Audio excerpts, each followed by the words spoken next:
What 5 things have you already accomplished that you're proud of? That you've already accomplished that you're proud of?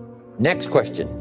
What do you want in the next 10 years? I want you to make a list of at least 50 items. Now, this is not what you think you can get. This is what you want. If everything fell into place and you could have anything you wanted in the next 10 years, what would that list be? Not something you think you can earn, not something you think you can buy, not something you think you can, finally be so successful you can get. This is what would really do it for you the next 10 years. I want you to make this list. And here's the deal now. I want you to put each item one under the other. Not side by side, but one under the other. And make as long a list as you possibly can in the time I'm going to give you. One underneath the other, because we're going to do some things with this list when you finish. Okay? Just start writing now as fast as you can. Abbreviate where you can. Make a longer list. If something's private, put it in code so nobody could figure it out if they got a hold of this list. One underneath the other. As fast as you can write. Just let your dreams, run free here. Not what you think you can get, but what you want. If everything fell into place and you could have whatever you wanted the next 10 years, what would that be? Little things, major things, insignificant things, doesn't matter. Just make the list. Places you want to visit. I've been to a lot of countries, but I got a long list of countries I haven't been to yet. Last year I checked Cyprus off my list. What countries haven't you been to that you'd like to visit the next 10 years? Cities you'd like to visit. I've never been to Venice. I've been around the world and all over Italy, and I've never been to Venice, so it's on my list. I haven't been to Egypt. I haven't been to Saudi Arabia. You'd think I've been everywhere, 39 years. Not yet. What experiences would you like to have in the next 10 years? Parachute out of an airplane, star in a movie, play in a rock and roll band, win a gold medal in the Olympics, start a new family, try a new sport. What do you want for your children? That's a whole list in itself. Education, places you want to take them. What new skill would you like to learn over the next 10 years? When I started learning new skills at age 25, it changed my life. I learned sales, multiplied my income by 5 first year. I learned how to find good people, recruiting, multiplied my income some more. Learned how to organize, learned how to promote, rewarding people for small steps of progress. I became so good at that, my income went crazy. Maybe you'd like to give seminars, write some books. The next 10 years. Some things right away, within the next year, some on out there. Benevolence goals. Maybe you've got a long list of projects you'd like to support. Now, this is not what you think you can do. This is what you'd really like to do. Mark Hughes had a passion for helping kids that had drug problems. One year he gave $8 million. $8 million. When I first met him, he couldn't give 800. Finally, he could give 8 million. Andrew Carnegie said, I'm going to spend the first half of my life accumulating money, and I'm going to spend the last half of my life giving it all away. That's big time. In the first half of his life, he accumulated $400 million, which back then was a lot of money. Guess what he did the last half of his life? He gave it all away. So keep your list going. What's got you turned on? Maybe you've been turned off until you got here this weekend. I want you to start working on turning your lights on for accomplishments. You can't believe what you can accomplish if you'll just work hard on this list. It's amazing how adults have, a problem with this, right? Let's see. And kids don't have any problem. They'd be asking for extra sheets of paper by now. Kids say, you mean anything I want the next 10 years? Yes, write it all down. They would go like crazy. A cabin in the mountains, upstairs maid, a cook, a chauffeur. How about your investments, properties? One of my goals was someday to be financially independent. We're going to talk about that a little later. My father convinced me years and years ago that someday I should be debt-free. Owe no one anything. My mother and father practiced that. When I inherited the estate, all the lands and the house and the buildings and the things and the cars and everything, guess how much was owing when I inherited it all? 0. Not 1 penny. Everything free. It is a glorious feeling for no one to have a claim on anything you got. Maybe you want to be in the top 10 in wealth. Is Bill Gates still number 1? The top 10 or the top 20? Whatever. Maybe you're working on a new invention. Congratulations. Someday, who knows? Make a list of your health goals. Got to have a good physical support system over the next 10 years. How healthy do you want to be? Eliminate some illnesses, eliminate some weaknesses, get strong for competition in the 21st century. One of my goals was to have a residence in each season, for each season. Finally check that off my list. So I could spend winter here and summer here, autumn here, spring here. Residence for each season. An apartment in Manhattan, a ranch in Brazil. What would really do it for you the next 10 years? Some goals for your career, your business. I put a little revenge on my first list. Some of the people that said I couldn't do well, they were on that first list. Couldn't wait to get my new car, drive it up on their lawn, and say, oh, pardon me, here's the money to have it fixed. I mean, I had some stuff on my list. Something that would give you incredible satisfaction. Old Testament, God says, vengeance is mine, all mine. No wonder he wants it all. It feels so good. If I was God, I'd want it all. What would really do it for you? Some scores to settle, gently but deliberately. My Japanese friend, Toru Ikeda, San Jose, California, put on his first list, a Caucasian gardener. I thought, hey, that's good, Toru. What would do it for you? A hobby you'd like to start. Collecting. New car, become a race driver. I got this neat little motorhome, right? Put the dirt bike on the back, away I go. I'm now putting a fax machine in my motorhome so I can be a little more in touch even when I'm gone. Here's my new mode for the future. In touch and out of reach. That's the new deal. So yes, you can, right? You can contact him, but you can't find him. For a while, he's gone. So, what is your goal for the future? Get away. Something that would really serve you well in terms of refreshing, change of pace, skills you want to help teach your children. I taught my girls how to swim, how to dive. Such great satisfaction when they used to say, watch me, Daddy, watch me. Look how good I am. You taught me, watch me. Got a good phrase for you. This is a good one to put in here. All life seems to wish to reward its benefactor. All life wishes to reward its benefactor. If you take especially good care of the flowers, they will bloom especially bright for you. If you teach your children, they will want to show off for you. Daddy, look how good I am. All life takes delight in rewarding its benefactor. What classes would you like to teach? My friend Lydia Colon, who 20 years ago invested $1, now she's a millionaire. One of her specialties is helping young parents do a little marriage counseling. Right? Some of those early years, right? 2, 3, 4, 5 years, those early years are pretty tough to get through.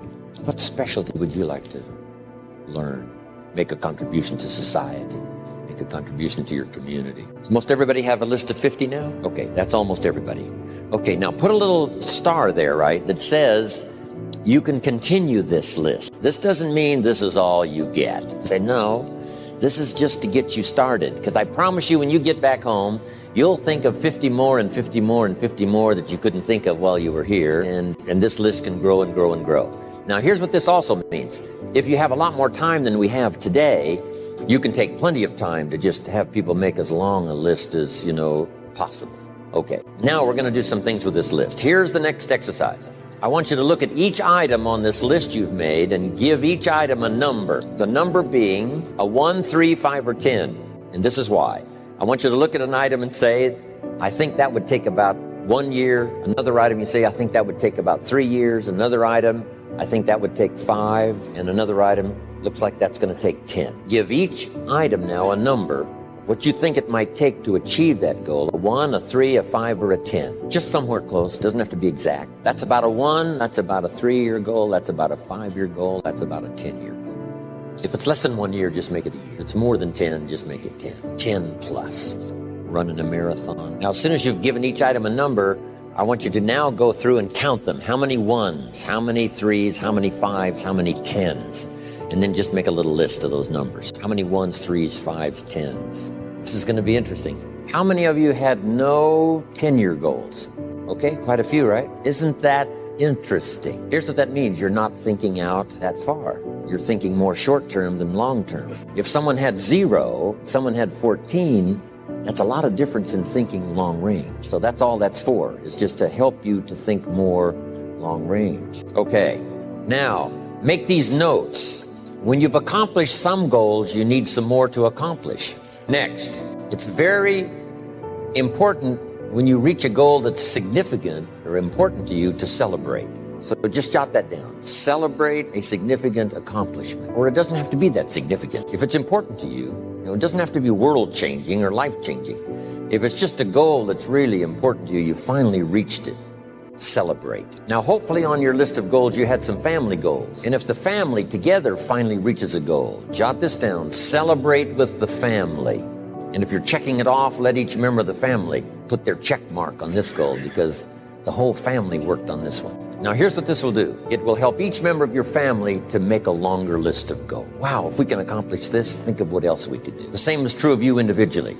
When you accomplish something, check it off, celebrate. It'll help you to grab your lists, wherever it is, and say, hey, if I can get here, I can double that original list. So celebration creates excitement to develop a longer list. You also need goals ongoing. When the early astronauts went to the moon, some of them, when they came back from the moon, had psychological problems. Some of them drank too much, got into other difficulties. And one of the reasons is, where do you go now that you've been to the moon? So here's what they did later. They made sure that the astronauts later who came back from the moon had plenty of projects to keep them busy after they had been to the moon. And the same is true of you and me. Goals, after you've reached them, another list. After you've reached those, another list. My father lived to be 93. You can't imagine the goals he had. One of his goals when he was 92 was to get his driver's license renewed. Guess what he got it renewed for? 4 years. At age 92, he got his driver's license renewed for 4 years. Now, he didn't live long enough to, if he'd have thought about it more, I think he would have lived 2 or 3 more years just to make sure he filled all that out. Unbelievable. So, goals to replace goals that you've achieved, on and on, the rest of your life. Because the philosophy we discussed yesterday was what? How far should you go? As far as you can. How many books should you read? As many as you can. How many friends should you make? As many as you can. How much should you earn? As much as you can. That's it. What should you try to be? All you possibly can. And that's the purpose of this exercise, is just to stretch you, get you to think, get you to wonder, get you to ponder. I wonder what might be possible. If I could get everything I wanted, what would that be? Now, here's the next exercise. Okay, jot down the question. On your list of 1-year goals, which are the 4 most important? So now I want you to go back over your 1-year goals and pick out the 4 most important. Now, if you've only got 4 now, this is an easy exercise. But you might add some more to your 1-year list if you haven't got enough. And then pick out the 4 most important. This is what turned me on at age 25. Goals for accomplishment and personal progress. Once the fires were lit for me, I'm telling you, they have never gone out. Since I was 25 years old, no one has ever said to me, when are you gonna get going? When are you gonna get off the couch? When are you gonna get off the... I've never heard that since I was 25 and got all this taken care of. Here's what I've heard since I was 25. When are you gonna slow down? You can't visit that many countries, you're gonna have a heart attack and die. By the way, you might stop and jot these notes down. Here's two excellent questions to jot down. And this is for mature people now, because these are kind of tough questions, especially one. Here's the first question. What's got you turned on? That's a good list to make. Here's what's got me turned on. Here's what's got me up early, staying up late, maximizing my abilities all day long. Here's the list of what's got me turned on. Now here's the next question. What's got you turned off? How come you don't have the zest and the vitality and the appetite for daily accomplishment? I started making a list of the things that had me turned off. And once I got that settled and then started making a list of what had me turned on and what would turn me on in the future, I'm telling you, my life has never been the same. It was like a revolution, a personal revolution, a 180-degree turn. I can't say it strong enough. It's easy to get lazy in designing the day and designing the year and designing the future and designing what you want to accomplish and just cross your fingers and hope it'll all work out, that the favorable winds will blow it all your way. I'm telling you, it's not going to happen. So this is the part of the exercise. It's just, buckling down, making this list. And you got to continue this long after we've, turned out the lights and we've all gone home. Keep this up. And one of the best ways to keep it up, I've already covered yesterday, is what? Teach it. Key is to teach it. Jan was right. You don't need recognition. Just go give everybody you can think of that deserves recognition. And your own self-satisfaction is recognition enough. If they never put a crown on your head, who cares? Okay, the 4 most important 1-year goals. Have you got those identified? Okay, now here's the next exercise. This will take now just a little bit of time. And the question is why? Why are those 4 goals important to you? Because the why is very important, and I'm going to give you some notes on that a little bit later. So just start a little paragraph, why those 4 goals are important to you. And then we'll put a little star there that says, continue this later. This is a good question to ask kids. Kids said, here's what I'd like to have, and you say, why is that? And if they can start describing the why. So now make these notes. Put a little star there now, and that star means that, you can add to it later. So make these notes now. Here's the first one. When the why gets stronger, the how gets easier. When the why gets big, powerful, strong, how seems to be so much easier. Without a strong enough why, the how seems to be too difficult almost to accomplish. Say, how do you manage your time? Hey, if you had strong and powerful enough goals, you'd figure out how to manage your time. You'd get a book on the subject. You'd do something to manage your time if it was worth it. If it's not worth it, why would you bother studying the art of managing your time if it really doesn't matter? But if it really mattered in the accomplishment of your goals and why you wish to accomplish them, see, you can do anything. You can get up any hour, read any book, take any class, make any change, develop any skill, do any discipline. You can do it all. When this how and the why, or when the why starts to grow, the how gets simple. Excellent question to ask children. Why? What for? Little note. Maybe one of your goals was to have $1 million home on the hill overlooking Snake River Valley. That'd be a good goal. $1 million home. Here's the next question. What for? What for? A house is a house is a house with bricks and wood and walls and roof. Yes, $1 million home. That'd be wonderful, but what for? So now jot this down. Purpose is stronger than object. The object would be the house, and that'll pull. That's a worthy goal to go for, the object of the house. But here's a stronger goal, the purpose for the $1 million home. You say, well, it'll be the centerpiece of all the family's activity with all kinds of unique people coming and going and the influence and things will be happening in this place. See, now we're getting somewhere.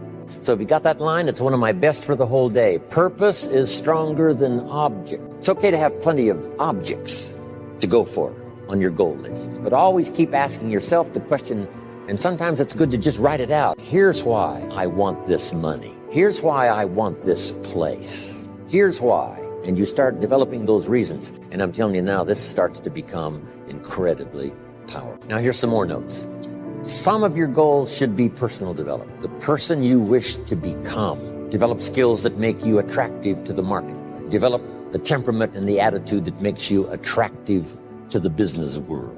The attitude and the temperament that makes you a splendid father, studying the art. Because here's what's important. It's not what you get that makes you valuable. It's what you become that makes you valuable. I keep saying this year after year for the last 39 years publicly. It's the person you become. The idea of becoming an attractive person, a skillful person, a good friend, a good colleague, a good partner, a good member of the round table, a contributor.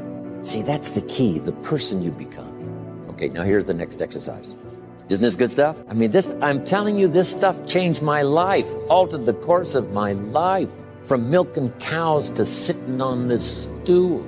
Incredible. What a journey. And part of the explosive stimulation started when I met Earl Schoaf, and he asked me, have you got a list of goals? And I said, no. And he said, then I can guess your bank balance. I thought, whoa.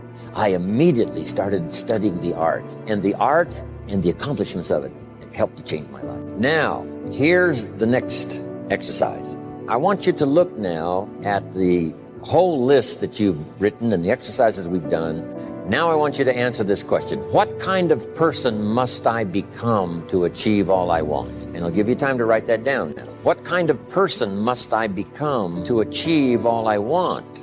Now we've got two things working. What you become helps you to achieve, and what you achieve helps you to become. And the more you become, the more you can achieve, and the more you achieve, the more you can become. Who knows which affects the other the most? So now just write this exercise. Start with a few sentences. We won't have time for you to, take a lot of time, but just start with a few sentences. Your concept of the person you think you must become to achieve what you want. This is time for a little truth. Maybe you need to become much wiser than you are at the moment. You need to become stronger. You need to have better health. Maybe you need a little coaching to really become the person I want to become. I'm going to have some coaching. Physical coaching, spiritual coaching, developing skills coaching. To be the influence you want to be, you got to build an incredible reputation. What kind of person must I be to attract all that I want in my life and the people that I want and the opportunities that I want? When you knock on the door and opportunity opens, you must stand there as a very attractive person,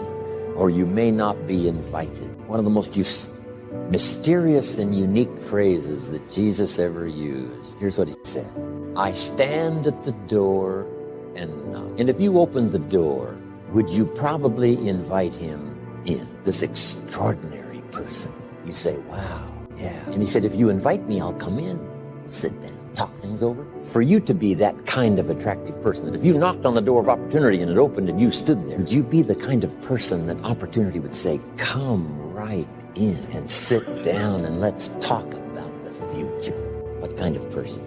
Okay, now put a little star there. And what the star means, right, is to finish this exercise later. Now, if you're working, right, in a workshop where you've got plenty of time, you just, take a little more time for some of these exercises. Make these notes. The key is to put everything on your list.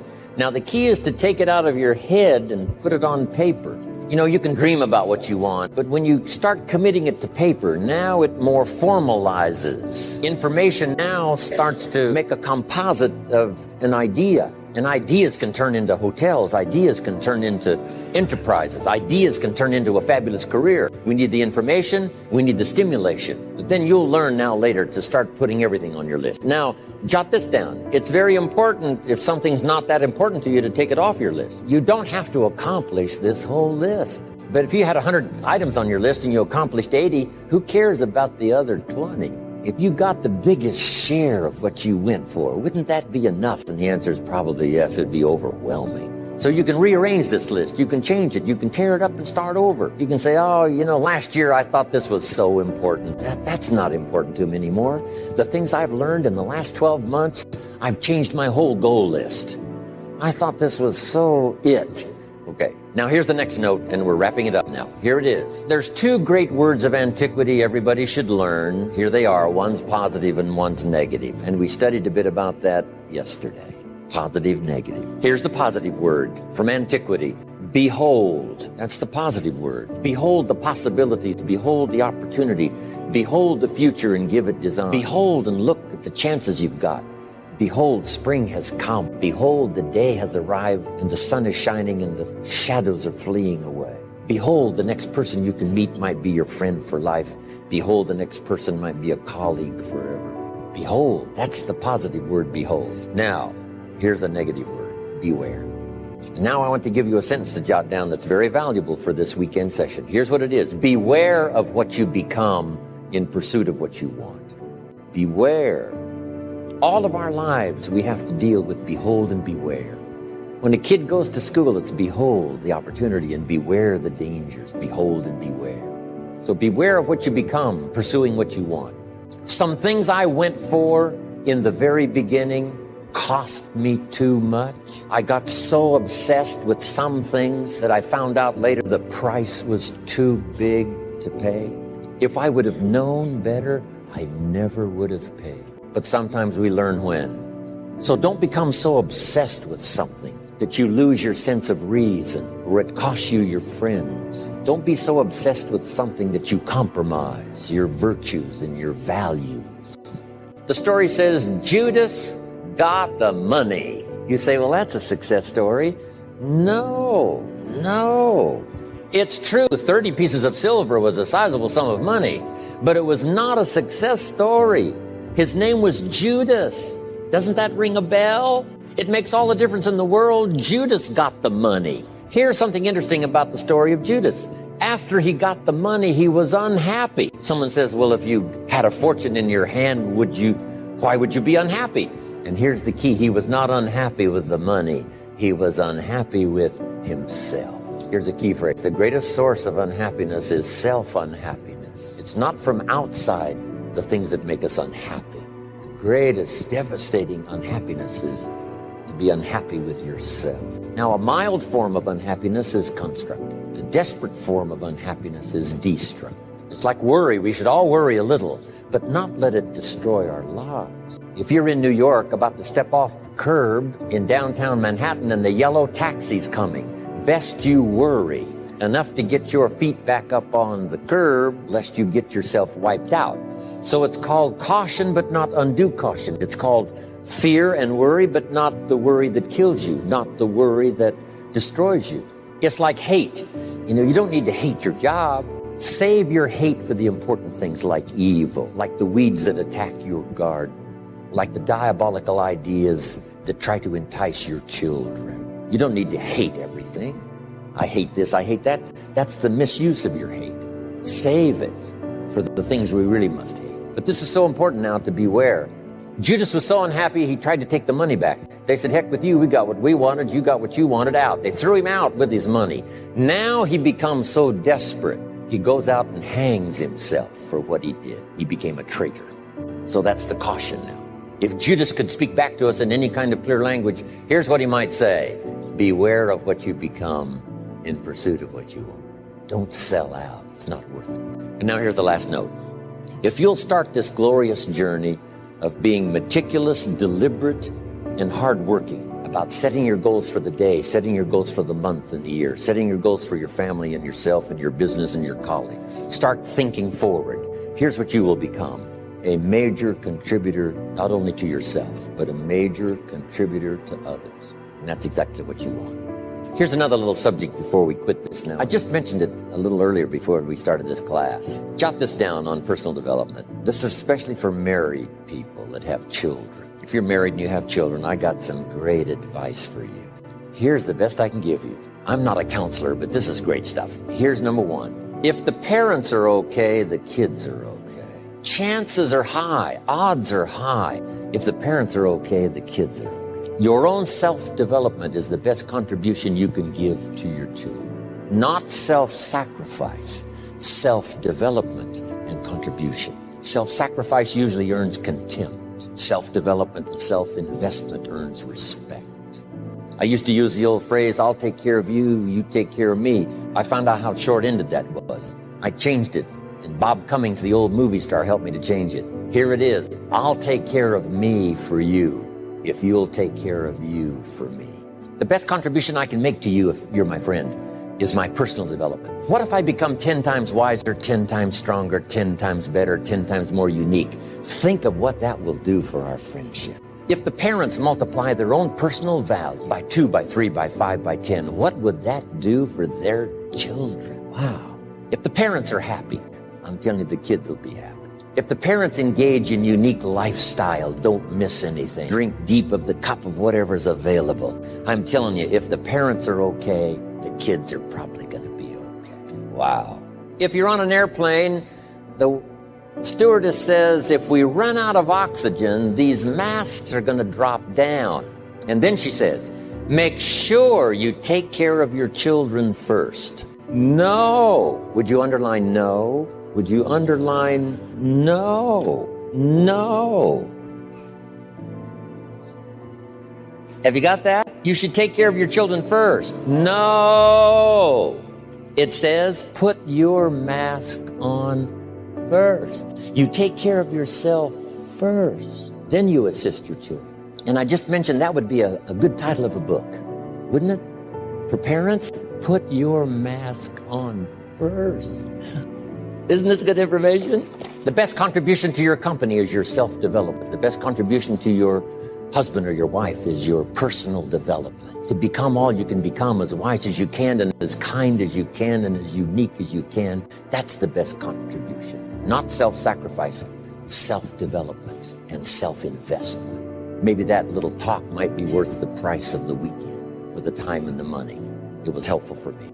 Here's one more on that. With your family or whatever decisions you have to make, if you've made the decision, best decision you can, but it's going to cause some pain, here's what you must learn to do. Accept the pain, but not the guilt. There's part of our head sometimes that tries to make us feel guilty if we've made a decision that's been painful, not just for us, but maybe even for other people.